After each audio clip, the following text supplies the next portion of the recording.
Bakit nga ba bumagsak si Meralco, mga ka-Earthlings, mga ka-Pilipino? Bumagsak si Meralco dahil sa balita na binibinta niya ang 65.1% equity stake of Paragon Vertical. Ibininta itong kay PLDT. So kaya ito ang dahilan na bumagsak si Meralco, na last 2 days lang yung malita, hindi natin alam, pero sila, ang mga insiders na alam na nila, so binalitaan na yung mga foreigners, kaya nagsialisan yung mga foreigners. 54 million noong Friday ang nagbintahan.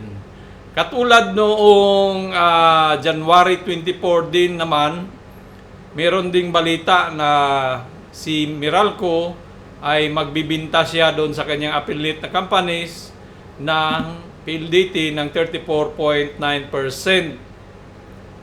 Itong ano din, itong Vertical Corporation, itong anak ni Meralco. So ngayon, doon sa balita, bininta naman niya yung 65.1%. So ibig sabihin niyan, si PLDT na ang lahat na may-ari nitong, anong tawag nitong company? Yung Reduced Telecoms. So 100% na yan na kay PLDT, kaya bumagsak siya. Tingnan mo to sa noong January. Ito January dito yan eh.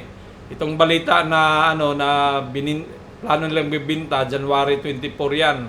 Ang presyo sa dito, galing dito pag nung balita, bumagsak siya So yun yung dahilan bakit bumagsak si Meralco, dahil doon sa ibininta nilang share ng Paragon Vertical nga papunta kay PLDT.